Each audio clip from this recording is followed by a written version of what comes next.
What's up? Ross here. We wanted to open today's show by saying thank you to all of you for riding with us through season 1 of A Night of the Seven Kingdoms. We hope you had as much fun as we did. It's been a real pleasure. We've been doing this podcast for 10 years now as of 2026, a full decade, and it's always fun to see new people discover our show, so welcome aboard to everyone who was with us for the first time. We hope you'll stick around. We are very excited to take on House of the Dragon Season 3 with all of you later this year in June. Speaking of which, on next week's podcast, Barrett and I will be discussing the House of the Dragon Season 3 trailer that was just released, and we will also do a more comprehensive review of A Night of the Seven Kingdoms Season 1, having had some time to sit with it and digest it fully, so make sure you tune back in next week.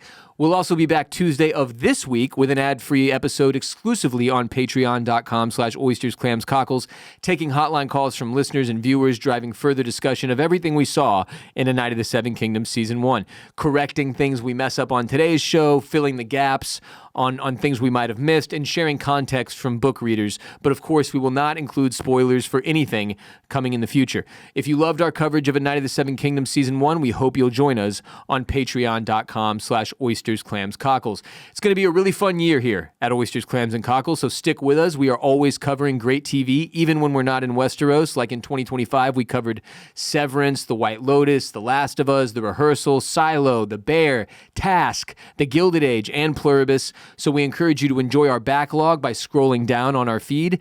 And now, enjoy our recap, discussion, and review for the Season 1 finale of A Night of the Seven Kingdoms. Welcome back to Oysters, Clams, and Cockles, presented by Bolin Media. I am Ross Bolin here with Barrett Dudley to discuss and review the Season 1 finale of A Night of the Seven Kingdoms on HBO. Barrett, I'm not ready for it to be over, but at least we've already started shooting Season 2. Makes me feel better. That's right. And I'll just start with a little ditty. Oh, Sugarfoot, Sugarfoot. Come on, you know the tune. You know the tune. That is a deep cut Arrested Development reference right there. We did it, Ross. We got our beloved Palfrey. Our beloved Palfrey back into good hands. As horse guys, this is huge for us. And, you know, she won't be going home with Dunk, but I think she's going to a place where she'll be well-loved, you know? I agree. You can already tell she's taking to those manzanas, as we say in Mexico. Oh, the apples. Barrett recently back from a trip to the hot Mexican sun, so he's speaking the Spanish. Yeah, if you're going to have to rehome your pet, yeah, good old Sweetfoot, yeah, you do want to make sure that it's a good family. Yeah. And I feel good about Raymond. Yeah, who's also creating modern medicinal biological miracles, right? Raymond? His wife's like 7 months pregnant already. Oh, yeah. That's crazy. Isn't that wild? Before we dive into the scene-by-scene breakdown, let's share our thoughts on the finale, on the whole here, Barrett. I figured there wouldn't be too much, if any, action in the season finale because, frankly, the big giveaway, if you needed one, was that Dunk and the boys would need some time to heal up and get back in shape after all that. It wasn't just going to be craziness occurring. Like, he was literally on his deathbed in the prior episode. Yeah, Maester told him he was going to die. Yeah. Or does that happen in this episode? That's this episode. With old Lionel's shitty Maester. But everybody's so banged up. There's a funeral that has to happen. So I figured this would mostly be set up for season 2 and wind things down from season 1, and that's exactly what it was for the most part. You know, very little egg in the season finale. Yeah, I needed more egg. Okay. I will miss Little Egg. I hope he is still Little Egg the next time we see him. We do finally get another cloud on the ear line. We do from Dunk. Yeah, which had me just like punching air. I was like, yes, needed it. We ended where we began.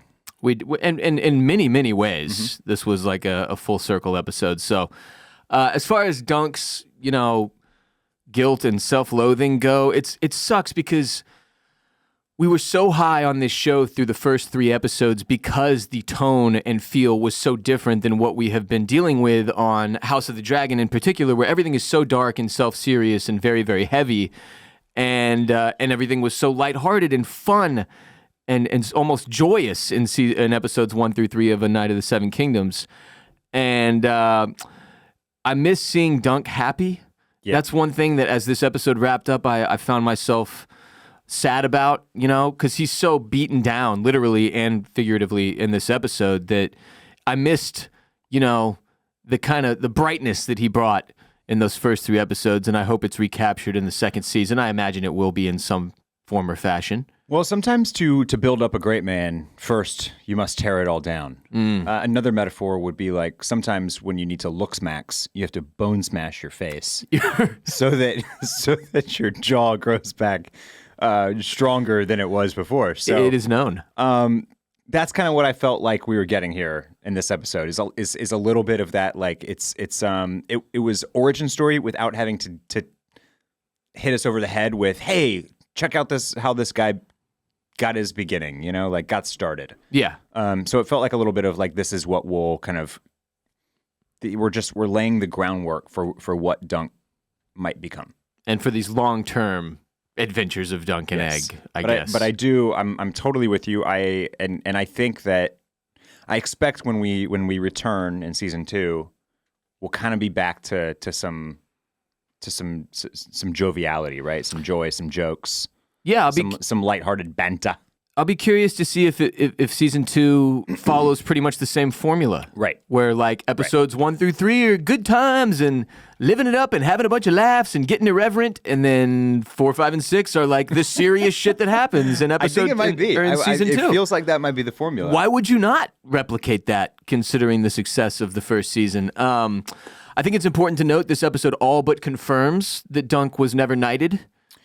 It doesn't go all the way. Doesn't go all the way. But it tiptoes right up to the line and then sure does. Leaves you there to deal with it. So with that context, at the end of the day, Dunk is going to feel pretty responsible for Baelor's death. He doesn't exactly lay it out this way in the episode, but, if there's no fake knighthood, there's no tourney attempt, there's no Ashford Meadow, there's no Arion run-in, no trial of 7, butterfly effect, Barrett. But you know what I'm saying? Like it's part of the reason I think he has such a heavy heart throughout the course of this last little over a half hour that we get here. Mm-hmm. I think this tied episode 3 for the shortest episode of the season. It's like 31 minutes, I think. Some of my favorite scenes, because there's not that many of them. You got to pick a few. Dunk and Maekar meeting for the first time since the trial. Seeing how that unfolded was fun. Seeing how both men were carrying the weight of the guilt. And the self-loathing and the grieving and mourning, I guess, as well. Raymond Fossaway reuniting with Dunk and introducing him to his wife was probably the most feeling like episodes 1 through 3. Totally, it was very much in that, Even though Dunk doesn't really get to enjoy it, he's just still pretty solemn. But Raymond is on cloud 9. He's living it up. Yeah. She literally takes a pot of piss out of the tent, She's pouring out the piss pot for him. He's got to help her now. The Sir Arlen flashback where he's dying under the tree was great, and there was some more humor and irreverence there as well. And then, of course, like Egg popping up and leaving with Dunk at the end felt really good. And if you had to imagine that was coming. Yeah. Because they couldn't. That was another thing. As the episode went on, I was like, okay, maybe they're going to hold off the Dunk and Egg reuniting for real until episode 1 of season 2. Mm-hmm. But the longer we went into the episode, the more I was like, no, they have to do it this episode. Yeah. I need something to feel really good about. Right. This can't just be a massive downer where we're all mourning Baelor and it kind of sucks. Yeah. No Steely Pate in the finale. Okay. Which brought me to... Well, I guess regarding Steely Pate, I was kind of hoping he would become like Dunk's personal armorer and like travel with him, like he'd have a band when he left Ashford Meadow. Yeah. Not just Egg, but also maybe Steely Pate. Maybe Raymond went with him. Yeah, sure. I didn't necessarily want to leave all these people that we met, which leads me to my bigger point. I'm really curious to see how many of the characters we established in season 1 are even in season 2. Yeah. Whether it's Steely Pate or Lionel Baratheon, Raymond Fossaway, Tansel Tootal seemed important. All the readers were really hyped on Tansel Tootal.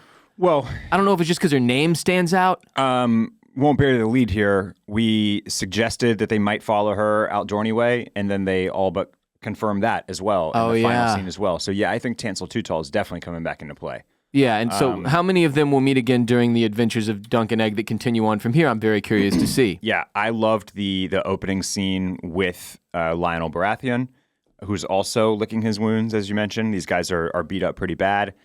That's just such a fun character, embodied so well by Daniel Ings. Our reel talking about his kind of like interesting resemblance to Peter Dinklage will not stop. I know. It is just like humming along. It's crazy. People are really, really into that one. Yeah, clearly a lot of people connected with that idea. That. Yes. And I think just I can tell by the comments how book readers feel about him too. The dancing storm, right? Like this is just a really laughing storm. Thank you. Yeah. The laughing storm. This is just a really, really cool guy. I saw another reel that was like remixing their dance scene to like some early 2000s like pop punk song. Nice. Or emo pop type thing. The online content around this show has been phenomenal. And it's so much fun. And it's like, do you cast Daniel Ings with such a look and such a performance to not have him back? Like, no, I can't imagine that's the case. It's hard to imagine him not coming back into the fold. Yeah. But I also don't like. We don't know the story. We don't know the story. I don't know how he would find himself, away from Storm's End out Dorney Way. I mean, he has a line in this episode. With the boys. He has a line in this episode where he's like, "A war is coming." Buzzing with the boys. So I imagine it might not be season 2 that we see some of these characters again, but I'm imagining that all the ones we just named will certainly come into play down the line. Right. I'm just not sure if it'll be in 2027. Yep. So I will miss the ones that we don't get to reconnect with. Great line by him where he says, "I'll love you like a brother, and if you don't come with me, well then fuck you, I'll hate you like a brother." Yeah, that was great. That was good. And then I would go back to. I thought maybe the most important scene was the scene between Maekar and Dunk. Both kind of dealing with the guilt that they're carrying. And then I thought that there were just really interesting lines, right? Like maybe you have it written down, but Dunk basically says like he has to continue waking up thinking that maybe he has more to give, that maybe there's a reason why his life was saved by a bigger, better man, right? By a prince. Why should this great, honorable, good guy for the realm who's in line for the throne, future king, be taken off the board while he still gets to exist on it? And there must be some greater reason. And I feel like that's what this show is doing. We get these interactions with royals and with the noble families or whatever, but it's about how small people can also have a huge impact. Right. And that there is like greater things and bigger destiny in store for them as well. And I think that's why this story is so interesting and so captivating. Another thing that I saw online was like this week was that the reason that somebody had paraphrased, I'm paraphrasing here, but somebody had said the reason the show is so interesting is because Dunk is a Tolkien character in a GRM world. And I thought that was really that was well said, I thought. Yeah. As you were just laying that out, I was thinking, it's almost the premise of Lord of the Rings, that even a little person can make a huge impact on the future of the world. So I think I really liked that. I liked how that kind of got our wheels turning about what might be, what might be in store for Dunk down the line. So, yeah, and you just laid out pretty much the thesis for this episode too. Yeah, and really, I guess the season on the whole, when it's all said and done, totally. Like, why did this great man die and not me? And they hit it several times throughout the course of this finale and really want you to sit with that. And, projecting forward, I have to imagine that will play out in some form or fashion. There will be a ripple effect, absolutely. I have to imagine that's the case. I loved this episode. I thought it was a great little wrap-up. I like how we had check-ins with all of these characters like Lionel and kind of put a button on their little arc for the season. Except Steely Pate. Except for Steely Pate.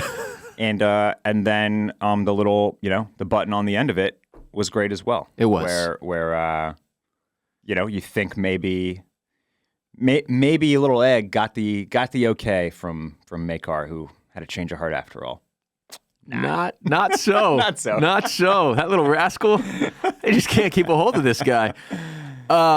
Big question, and this is just, we're just doing some hypothetical here. Sure. Is so like considering the ending and the post, it's not post credits, but it's after the title card scene. Like, is Maekar going to send Targaryen men to hunt egg? Because you got to remember, Aerion is a psycho. Yeah. Daeron is a drunk. Aemon becomes a maester. And as Makar puts it in this episode, like, he's my last son. Right. My last son. So was he just gonna let him wander off with this? I'm just curious if that's, again, because we're illiterate and we haven't read the books, like, is that going to be a part of the story that they're like constantly on the run? They're sort of outlaws on the run from the crown because, Makar here is trying to find his kid again? I think it'll be like a thing. Like, I feel like this happens in the original Star Wars trilogy, right? Where like Luke and Han and the gang, they're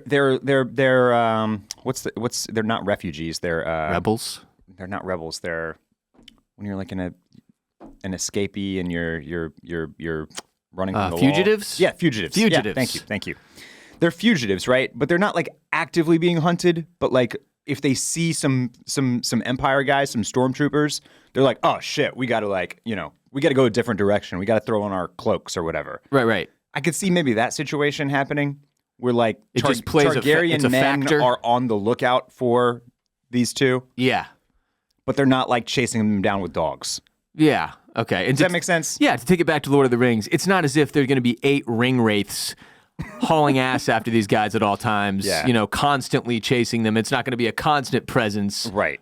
I think that's probably a good read. Mm-hmm. But if they see some Targaryen men, it's like, we better... Let's go the other direction. We better steer clear. Throw the hoods up. Mm-hmm. Yeah. And then I'm also curious if there will be a time jump between seasons. And there's actually a reason that I'm kind of speculating on this rather than it just being something random. So Peter Claffey, who plays Dunk, is currently filming season 2, and you may have noticed on social media with all the marketing that they've been doing, he has very long hair. Yes. Peter Claffey. Yes. So apparently long hair is more book accurate, Dunk, and they're going to have it that way for season 2, which ipso facto has to be at least a short time jump between the end of 1 and 2 to explain his suddenly lengthy hair. Yeah. Yeah, because they didn't have extensions back then. No, you can't just plug them in like that, He certainly can't afford a hairdresser.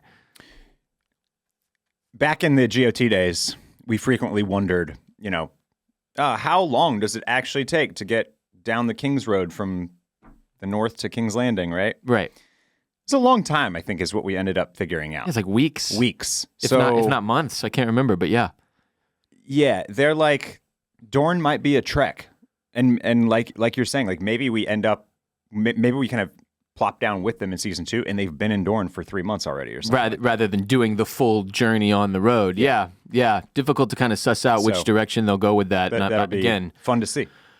It is my understanding, as an illiterate, that one of the reasons this first season did so well is because it sticks so closely to the source material. Mm-hmm. And again, having not read the second novella, in fact, I don't even know for a fact that this covers the first novella in full. Oh, the whole novella, right? I do not know. We'll have to hear from our literates on Patreon later this week to figure that out. But yeah, I'm just curious to see if there will be a time jump.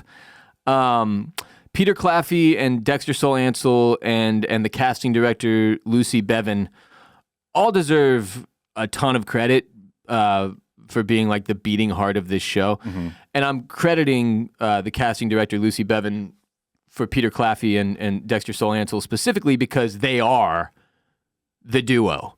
You have to nail those two characters in casting, or none of this really works, right? But she cast the hell out of every character. We've harped on Lionel Baratheon specifically. I've harped on Steely Pate. Mm-hmm. But everybody felt so lived in and so real and so perfect for their role. Yeah. And they just did such a great job with that. Obviously, the writing is super important, as is the directing, and credit to George R.R. Martin for creating these characters and writing his novellas. But as far as the success of this first season of A Night of the Seven Kingdoms goes on HBO, not enough can be said about the casting. Yeah. Fantastic stuff. All right. Well, I don't have anything else to say about the big picture stuff. If you want to get into the weeds here? No, again, seems like we both rate this episode very highly once again. So did everything I needed it to do. Yeah, totally. Yep. Especially after a banger episode 4 and episode 5, it's like, let's not get greedy. Yeah. Let's just set up for the next one, right? Yeah. Some business to take care of first. Speaking of business, when you start a business, there's a lot of groundwork that has to be done. A very long to-do list begins to form very quickly. In 2019, I launched Bolin Media to house this podcast. and I needed a website to represent my company, an online store to sell merch for our show, email addresses for myself and our employees, the ability to run email campaigns, and as it turns out, all I really needed to accomplish all this was Squarespace. Today's episode is brought to you by Squarespace here at Bolin Media. We registered our domain through Squarespace, built our website with Squarespace. Our emails go through Squarespace. Squarespace really made it possible for us to get up and running quickly and effectively and to make sure Bolin Media had a high-quality website to represent us. From consultations to events and experiences, from your website where you showcase your business to getting paid on time with professional on-brand invoices and online payments. You can even streamline your workflow with built-in appointment scheduling and email marketing tools. So no matter what kind of business you are building, Squarespace has you covered. Squarespace is the all-in-one website platform designed to help you stand out and succeed online.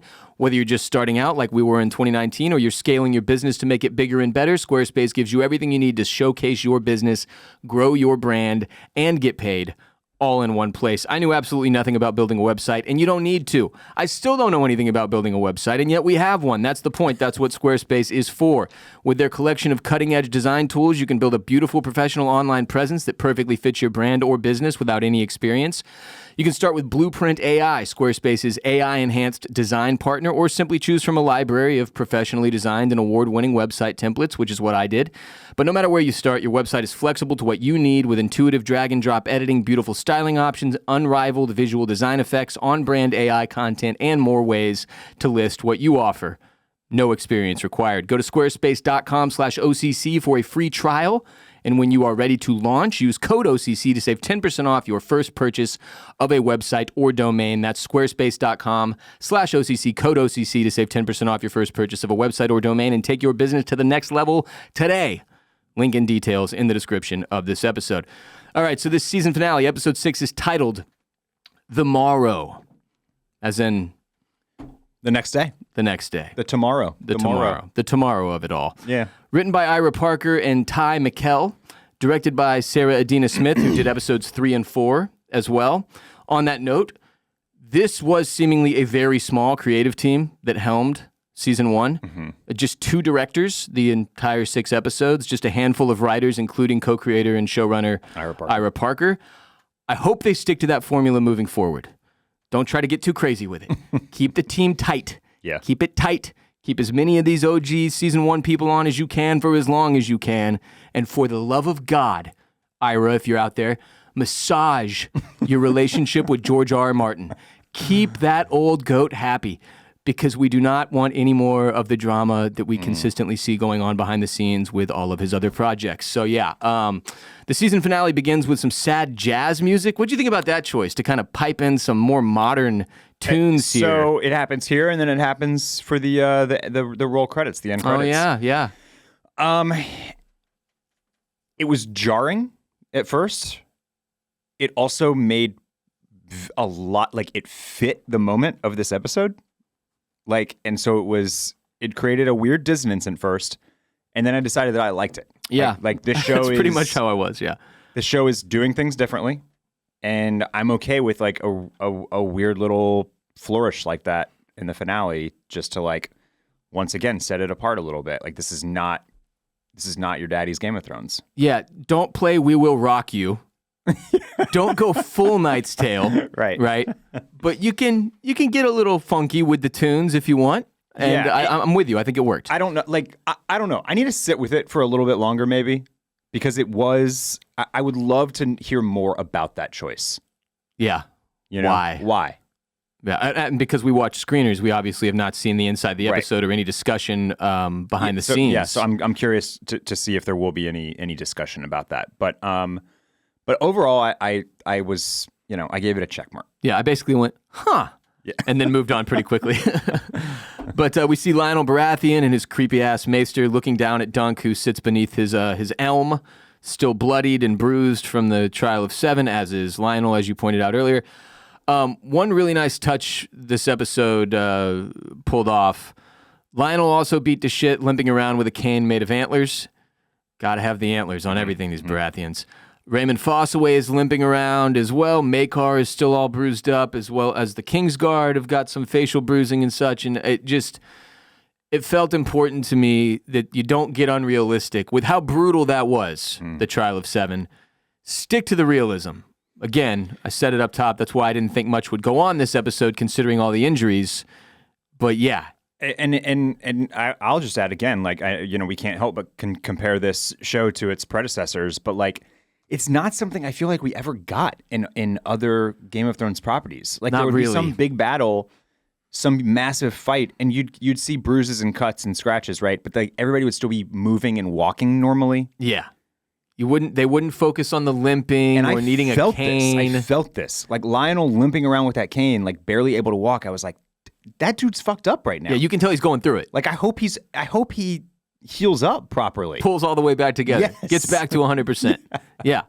But there's real doubt there. He's got a terrible maester, for one. Exactly. And I don't know what happened. Did he dislocate a hip? I don't know. Tear an ACL? Who knows? We didn't get to see much of his fight, you know? But it was nice. It was very realistic. I thought. More realistic than maybe we've seen before even.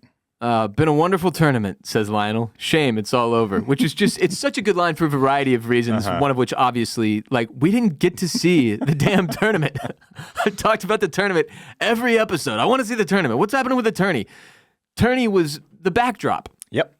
For the whole season. It was a setup. Really makes you appreciate that kind of like the intro, the beginning, the the kickoff, the starting tourney the block. Ceremony. Yeah, we're there with the biting the head off the fish. Yeah, the opening ceremony. The opening ceremony. There you go. Yeah. Thank you. Yeah, that was nice. So this was just another adventure to old Lionel, whereas Dunk feels like he's like ruined his life and the lives of others. Lionel says, home is it's brutally dull. So he's bummed. This was fun. Mm-hmm. He doesn't want to go back to Storm's End, where it's a bummer, right? I think that's probably a little that line right there is maybe a little wink to why he ends up back in the mix. Oh yeah, good point. Lionel's maester is burning sage and waving it around Dunk like he's dying. It took me a minute to pick up what's going on there. My wife was like, the guy's treating him like he's dying. He's burning some sage. Lionel invites Dunk to come with him to go hunting and hawking and sailing. He says he'll sharpen Dunk's sword so he doesn't make such a grand fool of himself next time. Ask Dunk if he's ever been to Tarth.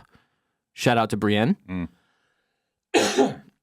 But his maester interrupts and says, Dunk is dying. Lionel says he's a terrible maester, sends him on his way. Be gone, witch.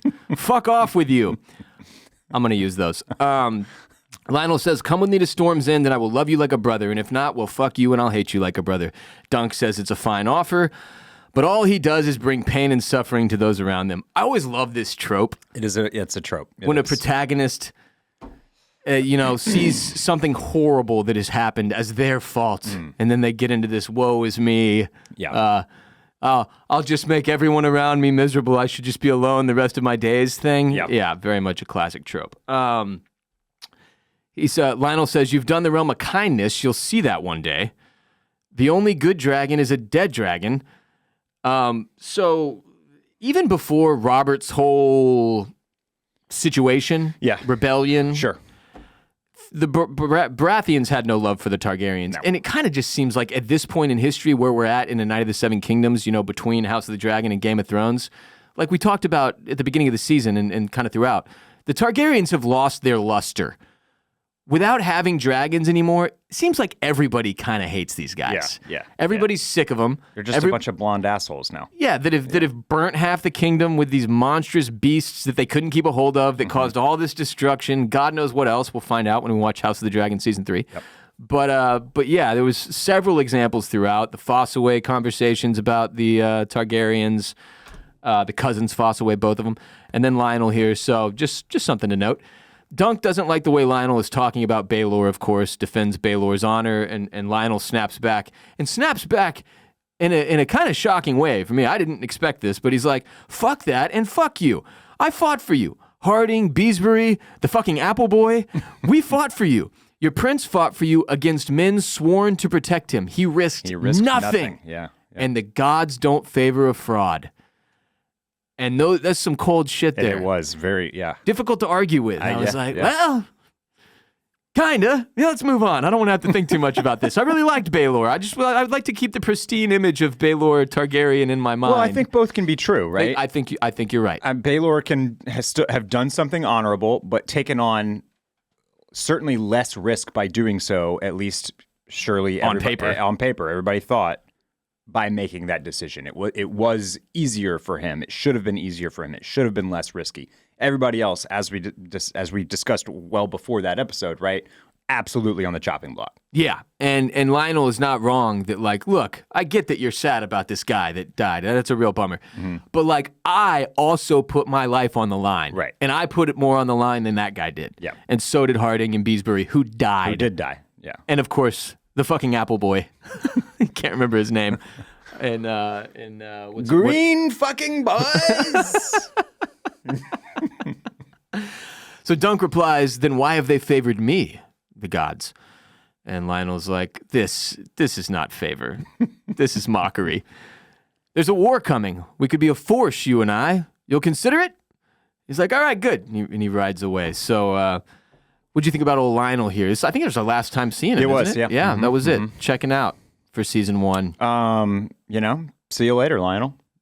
One of the best characters Absolutely. in the season, one of the most fun guys that we dealt with this season for sure. Yeah, people keep telling us to go watch The Gentleman, which was recommended to me a lot when it was happening, and I heard good reviews of it. It's on Netflix, I think, but this is where a lot of people know him from, and he's apparently very charismatic and memorable in that show as well. So, And that's the show, The Gentleman?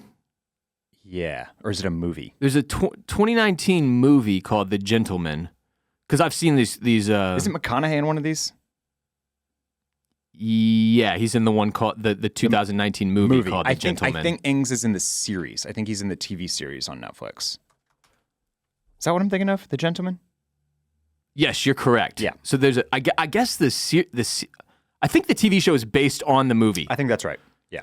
And it's Theo James, Daniel Ings, Vinnie yeah. Jones. Yes. Yeah. Okay. And there's only one season of it out. It came out in 2024. Okay. But yes, I saw those references as well. People kept seeing and being like, if you love Daniel Ings, go watch The Gentleman. He's fantastic in that. Anyway, peace out, Lionel Baratheon.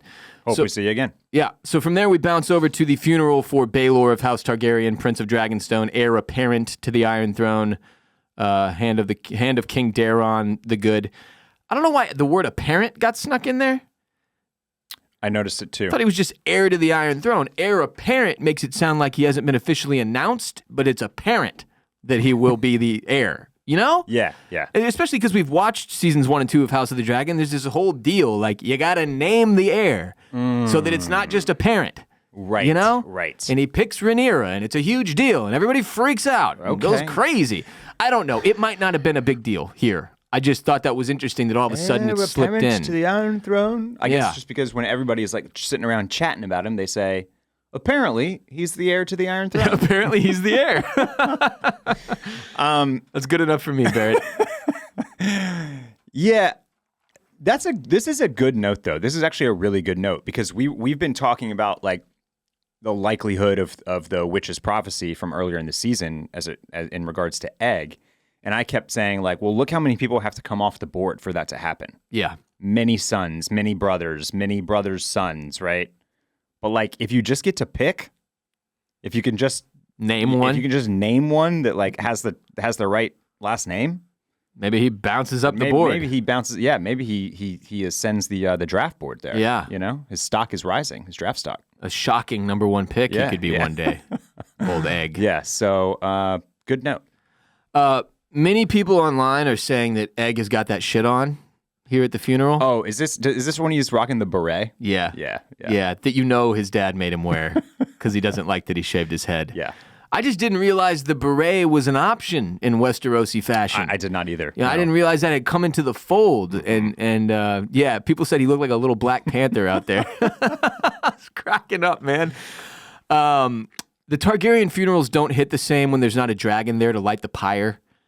You know? Indeed. It's a lot more powerful when somebody has to say Dracarys and set the pyre. Pyre? Frankly, I thought this whole thing was like a little underwhelming for very much so. My guy, Prince Bay. Yeah. Like, they're just going to do it at Ashford Meadow? With like out 12? in this random ass field with 14 people there? Yeah. Yeah, 2 of which are Kingsguard. I felt the same way. I was like, you should have transported this man's body back to King's Landing, done the whole shebang. Or to not Storm's End, the other one, where the Targaryens... Dragonstone? Dragonstone. Oh, yeah. But you're just doing it out here in this shithole? Countryside? Let's just get it over with. Burn this thing. I don't know. That surprised me, too. Dunk goes over to pay his respects after everyone else has left. So he didn't, he felt too much shame to go over there, or he wasn't invited. Probably a little column A, a little column B. Everyone is left except for Prince Valar, Baelor's son, who just lost his father. Valar says, he died in my armor. Plenty of sons have died in their father's armor. How many fathers have died in their sons? Dark question.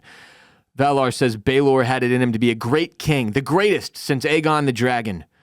And this seems to be the general consensus amongst, about Baelor, amongst GRM readers, GRRM fans. I think it was George R. R. Martin himself that said Baelor basically had to die because if he hadn't, the Targaryen dynasty would never fall.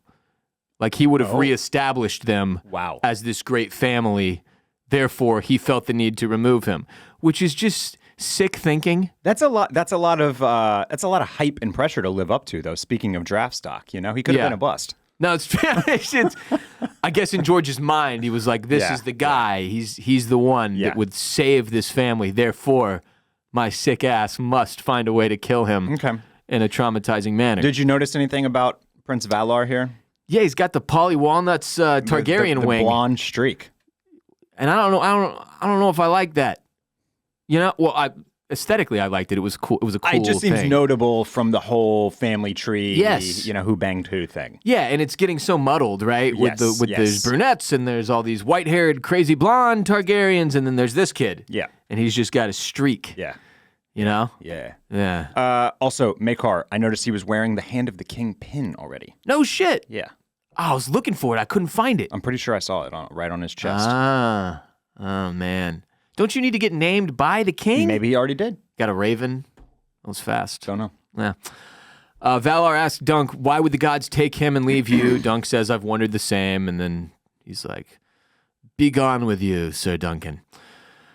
I knew the big fellow would be consumed by self-loathing. It's like I said, tough seeing him this way. So Dunk sulks around the tents. Everyone's giving him the stank eye, which isn't helping anything. You killed our guy. You got our guy killed. Yeah, but finally his number one best bro, Raymond Fossaway, runs up and injects some positivity and energy into this episode. So Raymond gives Dunk a big bestie hug. The hug goes on longer than Dunk is comfortable with. He hasn't experienced much positive male affection in his life. Remember, it's just clouts on the ear. Turns out, Stefan took Raymond's tent. Sounds like Raymond was essentially ejected from the family. Because Stefan was pissed that Raymond, quote unquote, beat him in the Trial of Seven. Which again, I would love to see release the Fossaway cut of the Trial of Seven. I would love to see that footage. Yeah. Anyway, it looks like Raymond is like breaking away. He from the Fossaway family. Because he's made his own sigil here. Right. He's got his new shield. Yeah, the Green Apple Fossaways. It's like a separate sect. Yes. Yeah. Still apples, still Fossaways, but a different color. Yeah. Thought that was very interesting. So then out of Raymond's tent comes the red-headed woman we met in episode 1, the only one who stands up and cheers for Dunk during the Trial of Seven when no one else does. Now known as Lady Rowan Fossaway, Raymond's new wife. I was so blown away by this, but that at first I was confused. I was like, wait a minute, that was his wife the whole time? And my wife was like, no, you idiot. They got married after the trial. Right after. What's wrong with you? I was like, okay, because me stupid. Yeah, you stupid, you dumb. Me dumb. But he had no squire to see to his wounds, Barrett. He didn't have a squire. He needed some help. She helped him out of his armor. One thing led to another. And she's pregnant. So, they got to get married. That's how things go. She trapped him. Shotgun wedding there. Dunk is just standing there like, what the fuck? And you can almost tell he wants to say something like, hey, man, I'm pretty sure I seen this lady earlier this season with a whole other fella. Yeah. Yeah, and that's that the look of things makes it seem like she's, about 7 months pregnant. I don't think that thing's yours, bro. I think that's some other man's child. Yeah. But Raymond, he also dumb and stupid. He doesn't know and he's so happy how pregnancy works. No. So he is that dumb. but good for Raymond. She's got a serious bump going already. He seems happy. He does. I'm happy for the fella. He's got a new sigil. He's branching out. He's starting his own house. Yeah. I don't know how all that works. Don't either. But he's a knight now, so I guess, do whatever he wants. You can make a name for yourself, then your family can ascend. You can glow up like that. The Green Apple Fossil Ways. Fun little twist here. Oh, hang on. I'm getting a call here. Yeah. It's green screen police officer Barrett. Oh, no. What happened? Okay. Did you notice anything herky jerky going on here with this? No, I didn't clock it. Oh man. Just because I have to, because I got to be me. This is your job. This is my job. I must call out that something wonky was happening in this little mix of scenes. And I feel like some of it was maybe shot in the actual field, and then they needed a reshoot or something. And there's like a moment or two when what it looks like is that they're on the volume, that they're on the, not even like a green screen, but the like giant they're on soundstage thing? The soundstage thing that projects the image, but then they record the image. Right. So it's not like superimposed. It's like you're actually acting recording in what front you're of a seeing, giant, but you're acting in front of like a giant screen and you're on the ground, so it all looks a little bit more natural. But some of the colors were just weird, and I'm wondering if anybody else noticed this as well. I'm betting they did, because almost every time you have a green screen complaint or a CGI complaint, the hordes of Barrett followers come out. The other green screen police? Yes, yeah, dude. Yeah. No, and it's funny because to me it reminds me of I have 4 dogs. Only one of my dogs watches TV and can see the TV. Mm-hmm. I feel like there's certain people who just are prone to noticing that when CGI goes wrong or when a green screen goes wrong in a TV show.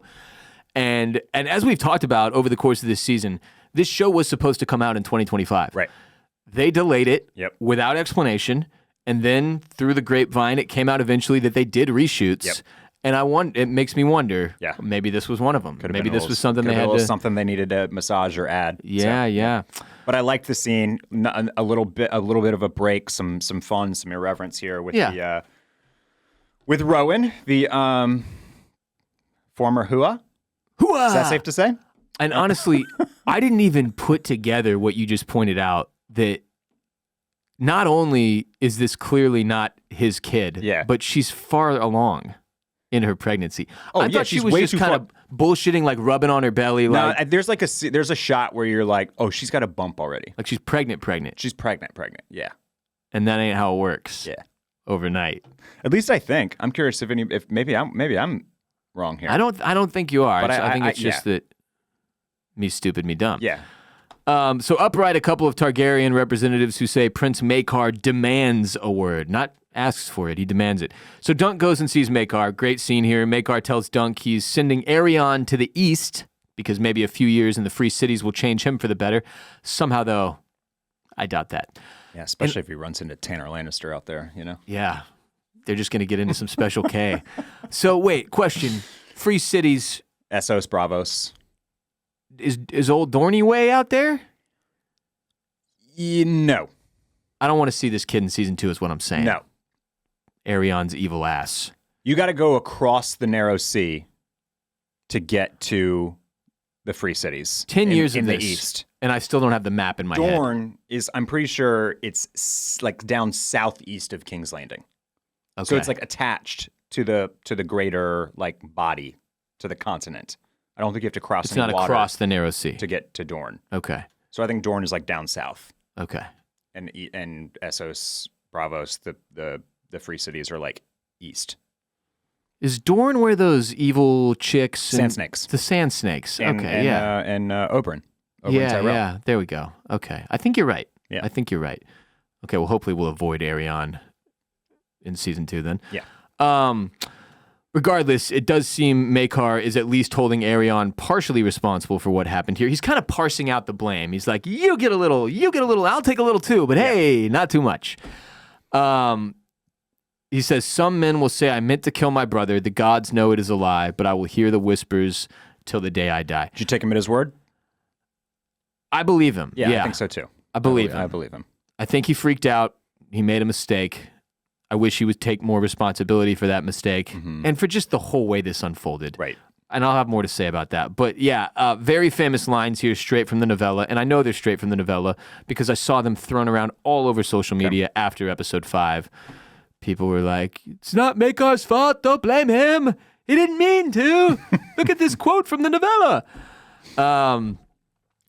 Dunk replies, you swung the mace, my lord. And I was like, good God, man. Yeah, he's really putting it out on Front Street. Just lost his brother. He's like, but it was me. It was for me. Prince Baelor died. And Makar's like, well, you will hear them whisper as well. So, unfortunately, I think Dunk will carry some of this into his future as far as the shame and the guilt. Makar says the king is old and that when he dies, anytime something bad happens, like a crop fails, the fools will say, Baelor would not have let it happen, but the hedge knight killed him. It's like, again, I was like, damn. They're being real harsh to each other here. Yeah, but the point stands, and I don't know anything about King Daron the Good. Right. As an illiterate. I don't know shit about this man. All I know now is that he's quite old. It sounds like he won't be king for much longer, which makes me wonder where Makar is at. And I assume he's next up now that Baelor's gone.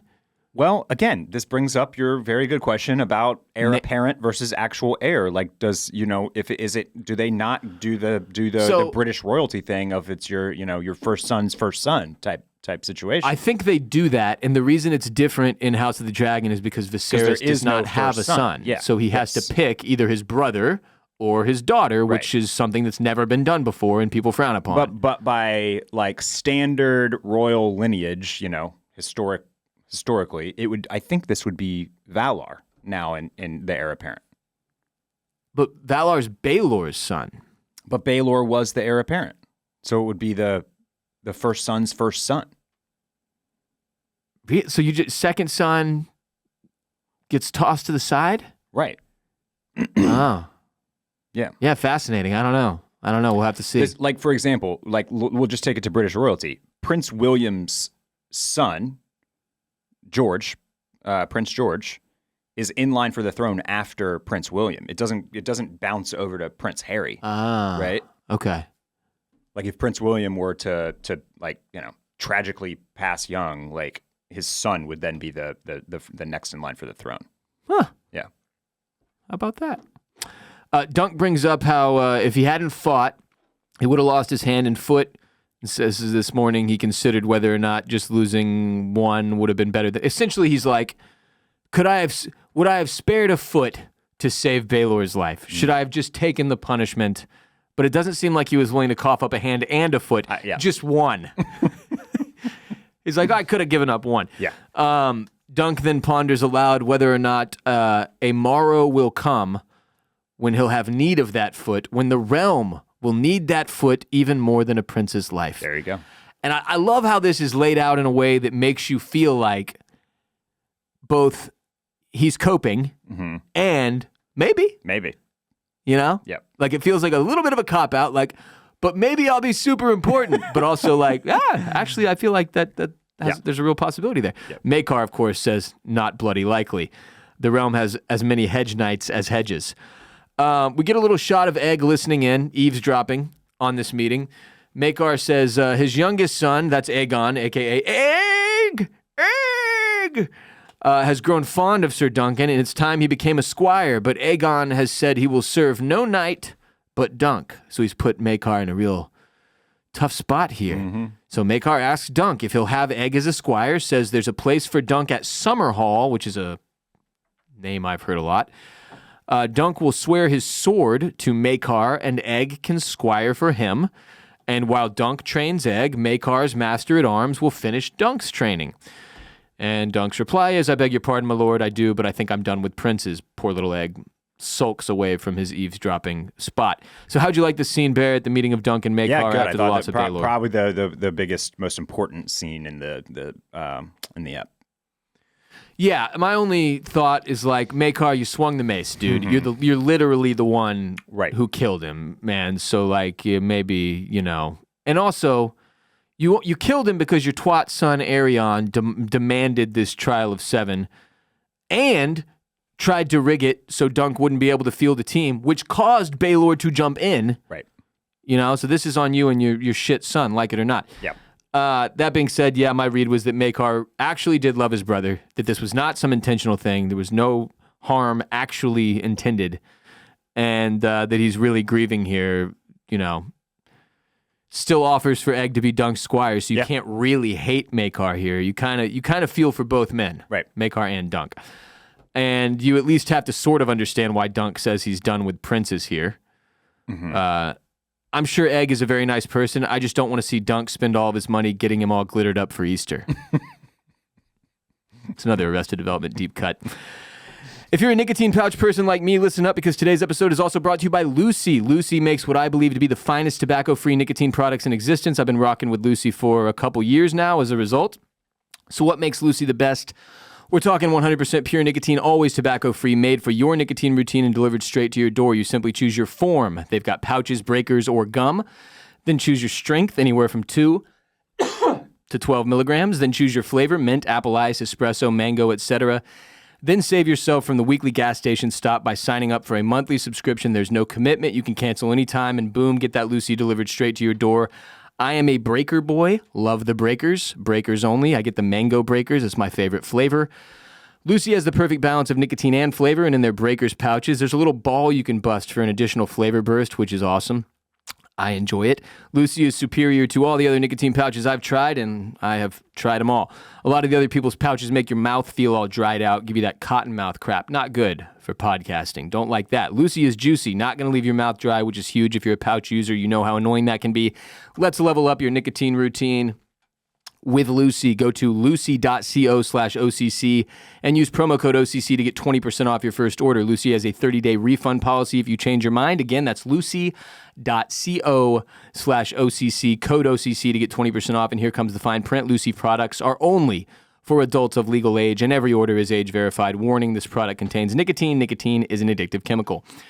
So on his way out, Dunk runs into Egg. Dunk asks Egg if he was spying. Egg lies and says no. Look, I'm just going to say this before we get into more of the weeds.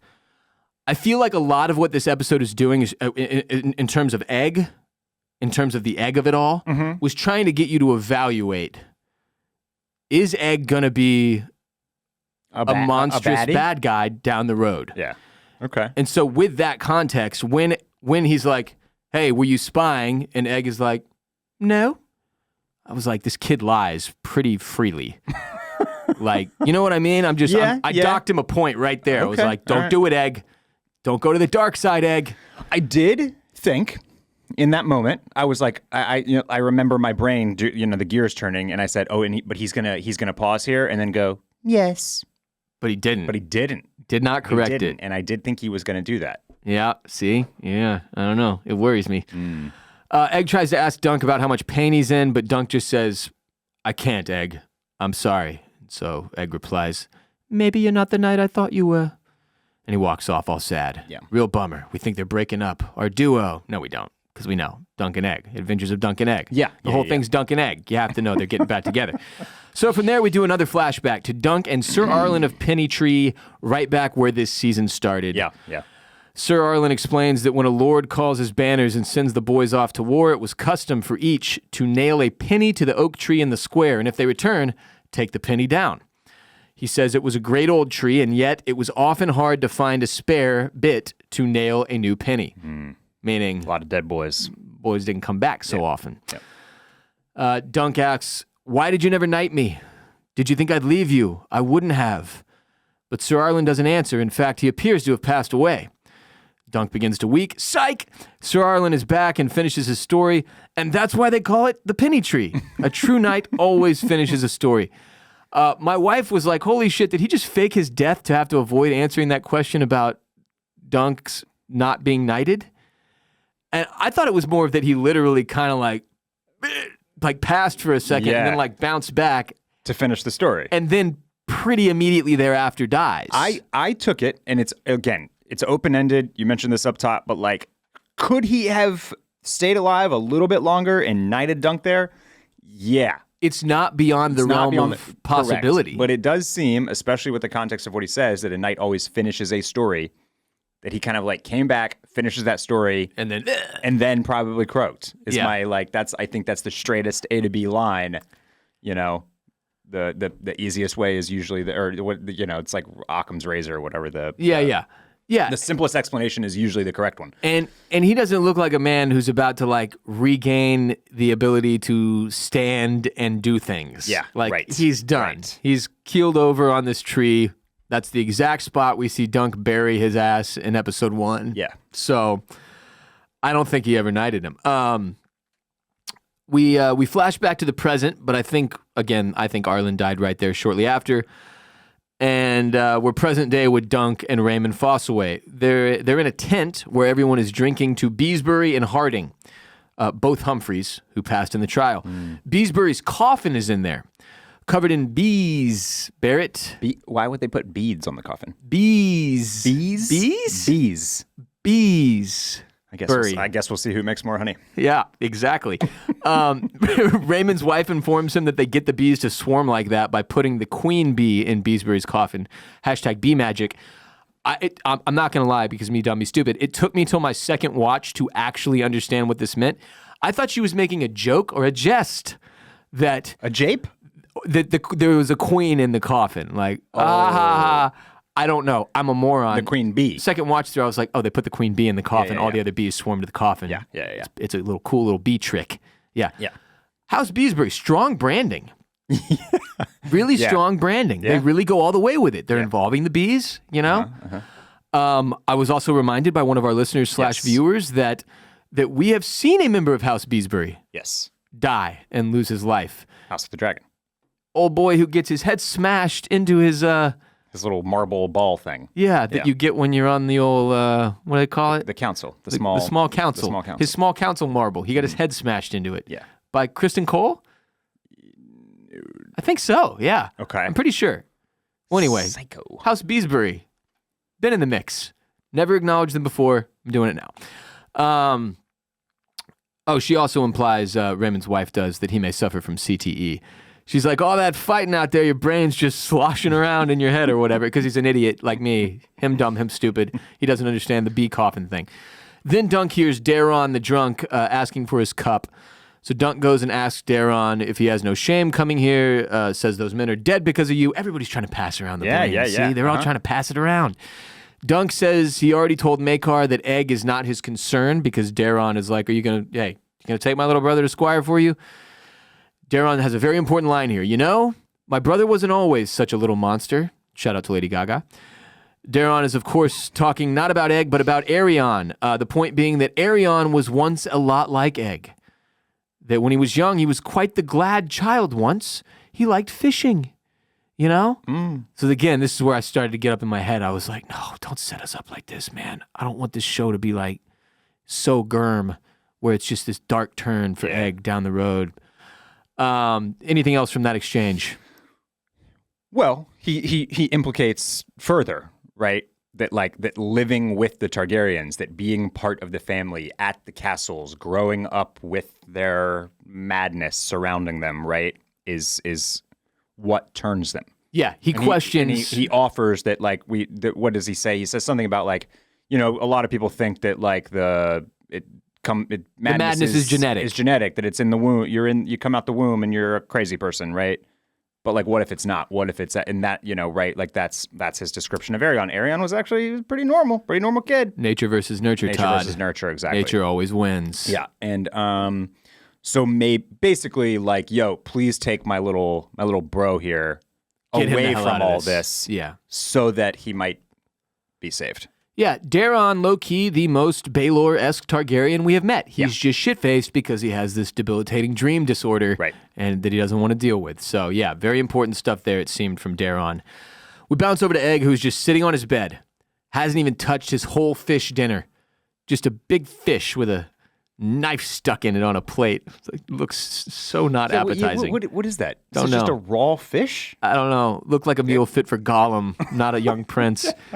Egg stands and looks at himself in the mirror and sees that his Targaryen hair is starting to come back in. He's got these silvery white stubble on top of his egg head. Yes. Looks at himself in the mirror. He's seemingly horrified. Pan back over to the fish dinner. The knife is gone. It's because Egg has it. He's creeping into his brother Aerion's quarters while he sleeps. He was going to become a kinslayer, Barrett. Not a kingslayer, but a kinslayer. Fortunately, Maekar is in there watching Aerion sleep, possibly contemplating doing the same thing himself.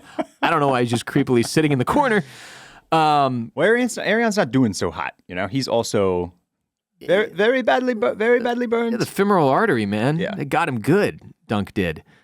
So he's completely unconscious. Maekar's just sitting in there like you do with somebody when they're in the hospital bed, right? So Maekar comes over and comforts Egg. Egg, tears swelling in his eyes, coming down his cheeks, drops the knife, and that's that. But as I said, with this episode framing up the whole when a Targaryen is born, the gods flip a coin thing for Egg, like, will he always be our sweet little baby boy squire, or will he grow into a monster like so many of his kin? The scene where he takes a knife into his brother's bedroom is definitely the darkest thing we've seen him do. Absolutely. It's troubling. It's concerning. And it makes me think back to episode 2, I think it was, where we see some jousting for the first time, and it's Aerion versus, Harding, that he crushes his leg by having his horse fall over on him. And pan over to Egg yelling, "Kill him!" with like serious bloodlust because he does not like this brother Aerion. Yeah. Now he's in there thinking about slitting his throat while he sleeps and recovers from his wounds. It's just clearly there. Look, it's medieval times or whatever, or the equivalent of that in a fantasy setting. No, there's something super dark. There's an element of real darkness within him. I'm just not sure how much to murder his brother. I'm just not sure how much to judge it. Because Aerion's such a piece of shit. He's such a piece of shit. Yeah. Maybe he does deserve to die. Yeah. Frankly, based on what we've heard, Egg has endured some serious trauma at the hands of this brother. Yes. The guy used to come into his room at night and hold a knife between his legs and say he wanted a sister, so he was going to cut his balls and dick off so he could marry him. He's a sociopath. He's a fucking lunatic. Yeah. So it's like this gray area where you're like, you kind of get it, but at the same time, like, you want Egg to be this pure, sweet little child we've been hanging with, and he's got some grown up in him somewhere. Yep. So yet to be determined. A guard comes in and tells Maekar that Sir Duncan requests an audience, and while Dunk waits, Lord Ashford's daughter comes by and tells Dunk she doesn't blame him for ruining her name day, that it was a rotten thing they did to him, and he was right in his reply.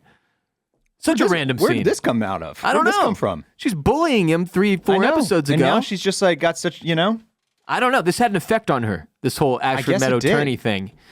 It, I thought it was very interesting for this kind of this princess. No, not a princess. This she's lady. A lady. She's a lady who seemed like kind of a snobby brat earlier. Yeah, reminded me of like Sansa season 1 Game of Thrones. And now she's just like, hey, you know what? I think I learned right from wrong, y'all. Yeah. They done this guy wrong. My moral values are setting in. Yeah. And you were in the right, sir. You were in the right, sir. But it's a huge moment for Dunk. He desperately needed somebody to be like, this isn't on you, dude. And this is the closest he gets to that, right? Poor girl had the worst birthday ever. I saw a meme on Instagram of Lord Ashford sitting next to this girl, his daughter, at the Trial of Seven that said, quote, "Imagine just trying to host a cool birthday party for your teenage daughter, and now the heir to the throne is dead, 2 royals got mutilated, 3 nobles died, and the course of human history has changed." And it's the only reason that I'm aware that this whole tourney at Ashford Meadow that I was so excited about, it's for her. It's for this guy's daughter, Lord Ashford's daughter. He's hosting the tourney in honor of her. That's the whole setup. Yeah. It's a Sweet 16. It's a blowout. Yeah, it's a quinceañera. Yeah. Anyway, Maekar comes out, meets with Dunk. Dunk says he will take Egg to Squire. Clearly he was moved by Daemon's, pitch. Plea, I guess, to move his brother away so he doesn't end up like Aerion. Dunk says, might be Egg is better served away from castles and servants, and Maekar cuts him off. His family? Dunk pitches taking Egg on the road with him to learn to squire as he did, sleep in inns, stables, now and again in the halls of some landed knight or lesser lordling. I was like, dude, you could have left this part out. You could have just, probably should have left this out of the pitch deck. Maybe under a tree when they must, and Maekar's like, Aegon is blood of the dragon. He cannot sleep in ditches and eat hard salt beef. He doesn't want his kid to live like a peasant. You get it. And Dunk replies, Daeron never slept in a ditch, and all the beef Aerion ever ate was thick and rare and bloody. And these guys have a real direct rapport with each other. They're not afraid to be honest with one another. Maekar and Dunk. But Maekar says Egg is his last son, and he leaves, seemingly not open to the idea of Dunk taking him on his travels. So Dunk readies the horses to ride away from Ashford when up trots Sweetfoot. Reunited, and it feels so good. Sweetfoot. Come on, you know the tune. I had to bring it back. Oh, so good, Barrett. So his best bro, Raymond, bought him his horse back. Yeah. Really feel good scene here. Dunk tells Raymond he won't be going with Lionel, which honestly I had kind of forgotten about the Lionel Baratheon conversation altogether. I didn't even realize we were still mulling that over. I was like, oh, good, we're checking in. Dunk says he'll be doing what he should have done all along, ride Sweetfoot in the other direction. Raymond says he doesn't know what he wants to do yet either. Maybe expand the cider business. Yeah. Open a new barreling outfit. Now, I thought... Real growth industry. Initially, when Raymond comes up with Sweetfoot here, I was like, oh, good. That's the horse that Egg will ride. He's going to give Sweetfoot to Egg. Because I was jumping ahead into, obviously they're going to get reunited. Right. But no, he gives him to Raymond, gives Sweetfoot to Raymond. Figures an orchard might suit her better. Raymond feeds her an apple, and like we said up top, I'm glad she's being rehomed with a good family. Yeah. With the green apple fossilways, as it were. And I had said earlier this season, like, if we don't get that Sweetfoot check-in, if it's just that he has to sell this horse to even participate in the tourney and then we never get the horse back, I'm going to be deeply upset. So I'm very happy that, in fact, did not need to be something I got unhappy about. Okay, so finally Dunk sits under a tree and carves Sir Arlen's penny out from the hilt of his sword, sticks it into the tree, hammers it in with the butt of his knife. Then he readies himself to leave and talks to Chestnut, his other horse. We're getting a personal relationship with Chestnut now. Chestnut and Go Thunder! Those are the two that remain. Yep. Those are the two that remain. Up runs Egg. Sir Duncan, he yells. My lord father says I am to serve you. I think he reshaved his head. Oh, yeah. Okay, so the stubble's gone already. And I do feel like, it's kind of like Sly Stallone in... what's the arm wrestling movie? Oh, Why can't I think of it? Something of the top. Over the top. Over the top. Over the top. Classic 1980s action flick. When I turn the head around, it's like a switch. Yeah. It's like that. Same goes for Egg. The hair starts coming in, and I think it's like a switch. He gets like... Gets a little crazy. He gets a little crazy. Wants to kill his brother while he's sleeping and shit. Oh, you're right, dude. He shaves it back. He doesn't have that blonde reminder. Oh. And he's back to just being innocent little Egg. That's what I think. It's the reverse Samson from the Bible. His hair grows long. He gets stronger and stronger. He has superhuman strength.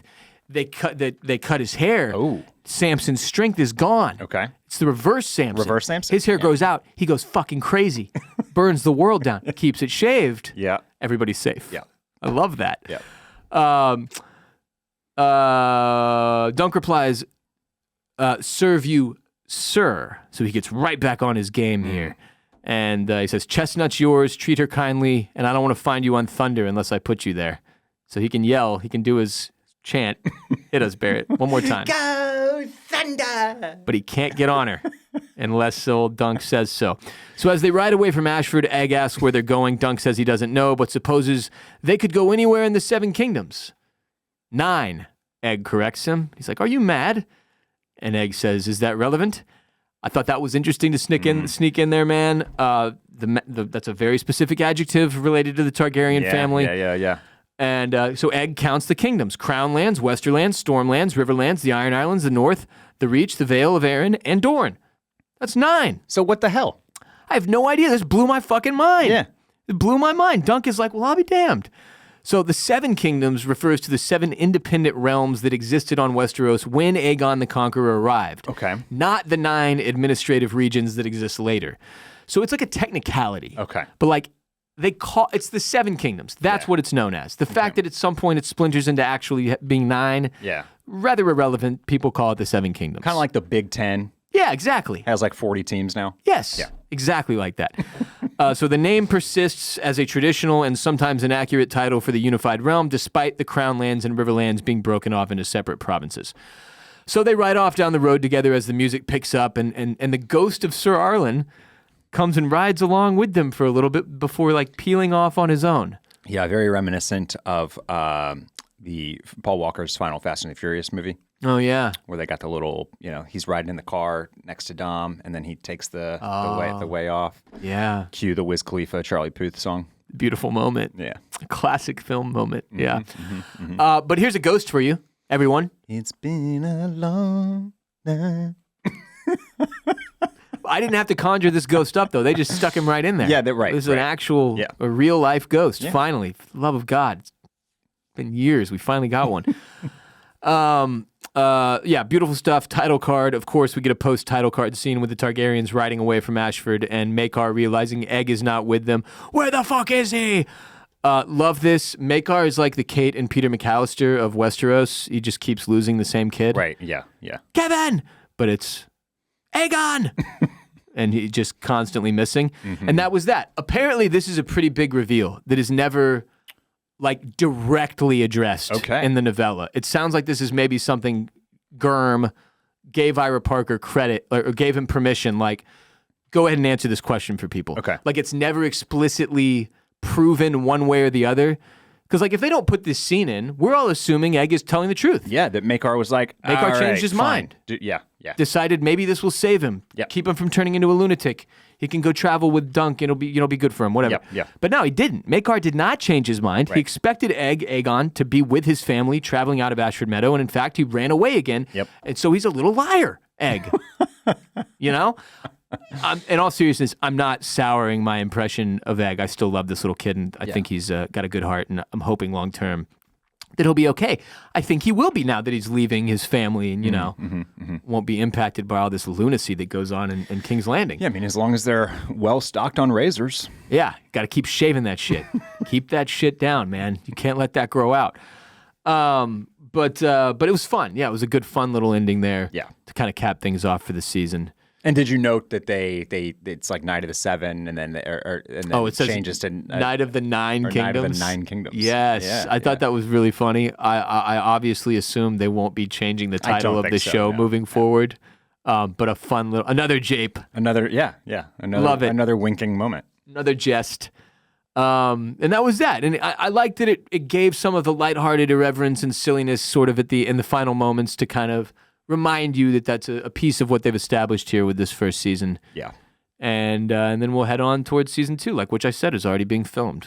It's great for us. Apparently they got 10 days of filming in during 2025. Okay. They broke for a month for the holiday, and then they've been back at it over there in, I assume, Belfast again. I assume they'll keep filming in the same place, but I don't know.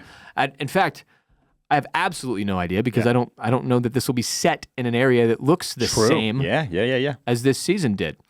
But anything else season 1 wise you want to drop in on the way out, Bear? No, I think that's a great place to wrap it up. And I'm gonna I will watch the episode again because I watched this because of my trip. I had to watch this like early in the week, so I need a refresher before we field hotline calls. But looking forward to hearing more on Patreon and discussing a little bit further. We'll be back later this week on Patreon, taking hotline calls from listeners and viewers, driving further discussion of everything we saw in Season 1 of A Night of the Seven Kingdoms. Subscribe on patreon.com/oystersclamscockles for so much more of our show ad-free. Again, we appreciate all of you for riding with us all season long. If you're watching on YouTube, please hit the subscribe button, throw us a like, leave a comment on this video, and ride with us into whatever we cover next. If you're on Apple Podcasts, we'll take a 5-star rating and a review, please. If you're on Spotify, we'll take 5 stars there as well. Follow Mr. Barrett Dudley on Instagram and Twitter at Barrett Dudley, BarrettDudley, and I'm at WRBOLEN, at WRBolin on Instagram and Twitter. Follow our show as well. Oysters, Clams, and Cockles is on Facebook, Instagram, TikTok, Twitter, Threads. Just search Oysters, Clams, and Cockles. You can find us on all the social media platforms. We do episode announcements. We put out clips of our show, memes, other content. It's good fun. Follow us on social media. And we will be back next week to discuss the first trailer for Season 3 of House of the Dragon, which is officially coming in June now. June. Okay. And we will also give a more complete review of Season 1 of A Night of the Seven Kingdoms on the whole, having had some time to digest it all and having had time to rewatch it as well. Until next time, keep doing what you're doing.